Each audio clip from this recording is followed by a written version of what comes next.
ఓం నమః శివాయ.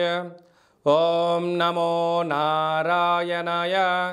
ఓం శ్రీ స్వర్ణాకర్షణ కాళభైరవాయ నమో నమః.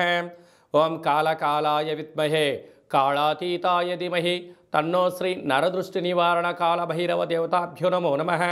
హరి ఓం. మా ఛానల్కి స్వాగతం. చూస్తున్న వీక్షకులకు ప్రేక్షకులకు ప్రియ కాళభైరవ భగవద్బంధులకి స్వాగతం పలుకుతూ మమ్మల్ని ఎంతగానో ఆదరిస్తూ ఉండబడినటువంటి ప్రియ సోదరీమణులు అందరికీ కూడా మాఘమాస కృష్ణపక్ష ఆదివారం అమావాస్య. ఆదివారం అమావాస్య అనగానే అద్భుతమైనటువంటి యంత్ర సాధన, మంత్ర సాధన, తాంత్రిక సాధన చేసుకోవడం కోసము ఎంతగానో ఉపయోగపడేటువంటి పర్వకాలము. ఈ యొక్క తెలుగు సంవత్సరాదిలో చివరిగా వచ్చేటువంటి ఆదివారం అమావాస్య సందర్భంగా మనమందరము కూడా ఎలాంటి విధి విధానాలు పాటించడం వలన కాళభైరవుడి యొక్క శక్తి, కాళికామాత శక్తి మనము సంపాదించి ఒక బట్టి విక్రమార్కుడిలాగా, శివాజీ చక్రవర్తిలాగా, చాణక్య చంద్రగుప్తుడిలాగా అద్భుతమైన విజయం ఎలా సాధించాలో మనము ఈ వీడియోలో సవివరంగా సంపూర్ణంగా తెలుసుకుందాం.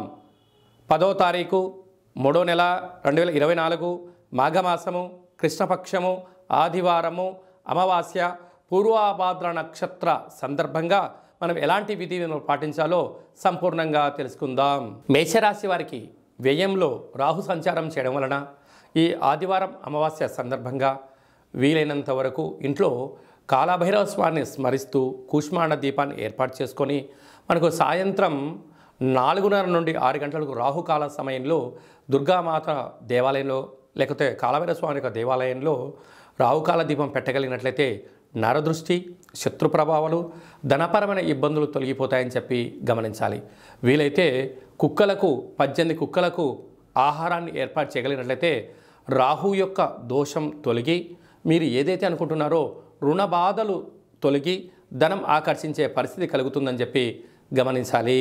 ఆదివారం అమావాస్య అనగానే మనము యంత్ర సాధన, మంత్ర సాధన, మనం ఏదైతే అనుకుంటున్నామో ఆ పనులను విజయం సాధించడం కోసం మనం చేస్తున్నటువంటి కార్యక్రమం కనుక మనము తెల్లజిల్లేడు వృక్షం దగ్గర దీపాన్ని పెట్టిన, తెల్లజిల్లేడు వృక్షం చుట్టూ 6 మార్లు ప్రదక్షిణ చేసినట్లయితే, అలాగా మనము విద్యార్థులు శ్రీ మేధా దక్షిణామూర్తి స్వామివారిని స్మరణ చేయడం, ఉద్యోగస్తులు, వ్యాపారస్తులు ఇంద్రుడిని స్మరించడం, ధనం కావాలి అనుకుంటున్న వారు కుబేర స్వామివారిని స్మరించడం, కళౌ వెంకటనాయక అన్నట్లుగా వెంకటేశ్వర స్వామి వారి యొక్క అష్టోత్తరాన్ని, విశ్వసహస్రనామ పారాయణ చేయడం, అలాగనే మనము అతీంద్రియమైన శక్తులు సాధించడం కోసం శ్రీ కాళికామాతను స్మరించడం మనందరికీ కూడా తెలిసినటువంటి విషయమే.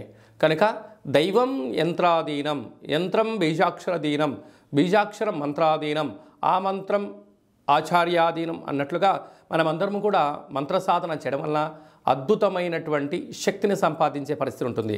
కనుక ఆదివారం రోజు అమావాస్య రావడము, అందులో మాఘమాసంలో మహాశివరాత్రి పండగ తర్వాత శివపార్వతుల కళ్యాణం తర్వాత వచ్చేటువంటి ఆదివారం అమావాస్య అవ్వడం వలన, ఈ సంవత్సరానికి చివరి ఆదివారం అమావాస్య అవ్వడం వలన ఈ సంవత్సరంలో ఉండబడినటువంటి అష్ట కష్టాలకు మనం స్వస్తి పలికి రాబోయేటువంటి శ్రీ క్రోధినామ సంవత్సరానికి స్వాగతం పలుకుతూ ఈ కష్టాలను కూడా తొలగిపోవాలి అన్నట్లయితే ఏం చేయాలి అన్నట్లయితే ఈ యొక్క పాత్రను మనం ఒకసారి గమనించినట్లయితే ఈ యొక్క పాత్రను కంచు పాత్ర, కాళభైరవ స్వామి వారి అక్షయ పాత్ర అంటారు. మనకు రాసులు 12 ఎలా ఉంటాయో 12 యొక్క రాసుల స్వభావాన్ని లోపల అచ్చు వేయడం జరుగుతుంది. ఈ యొక్క పాత్రతో ఉపయోగాలు ఏమిటి అనగా మనం ఇంట్లో ఘంటానాదం చేస్తాం, దేవాలయంలో గంటను కొడుతూ ఉంటాం. అలా ఎలా శక్తి ఉంటుందో మనం కూడా ఒకసారి ఇలా చూడవచ్చు. ఇందులోంచి ఓంకార శబ్దం రావడం జరుగుతుంది. ఈ ఓంకార శబ్దాన్ని ఎలా సృష్టించాలో చూపిస్తాను.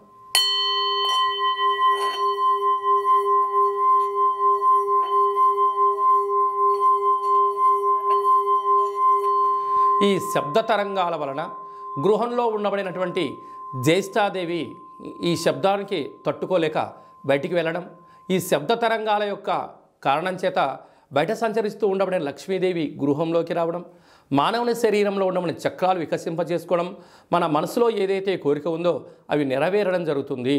కనుక ఈ యొక్క అక్షయ పాత్రను ఇంట్లో మనం ఉంచుకొని ప్రతిరోజు ఉదయం పూజ చేసిన తదనంతరము సాయం సంధ్యాకాల సమయంలో దీపం వెలిగించిన తర్వాత 2 అగరబత్తులు వెలిగించి ఈ యొక్క అక్షయ పాత్ర చుట్టూ తిప్పి ఇలాగ 12 సార్లు ఓం నరదృష్టి నివారణ కాల భైరవాయ నమః, ఓం శ్రీ నరదృష్టి నివారణ కాల భైరవాయ నమః, ఓం శ్రీ స్వర్ణాకర్షణ కాల భైరవాయ నమః అనేటువంటిది 12 సార్లు స్మరిస్తూ ఇలా వృత్తాకారం తిప్పడం వలన అద్భుతమైనటువంటి అష్ట కష్టాలకు స్వస్తి పలికి అష్టైశ్వర్యాలకు స్వాగతం పలుకుతూ మనం ఏదైతే అనుకుంటున్నామో అన్నింటా విజయాన్ని మనకు కాళభైరవ స్వామి వారు చేకూర్చడం జరుగుతుంది.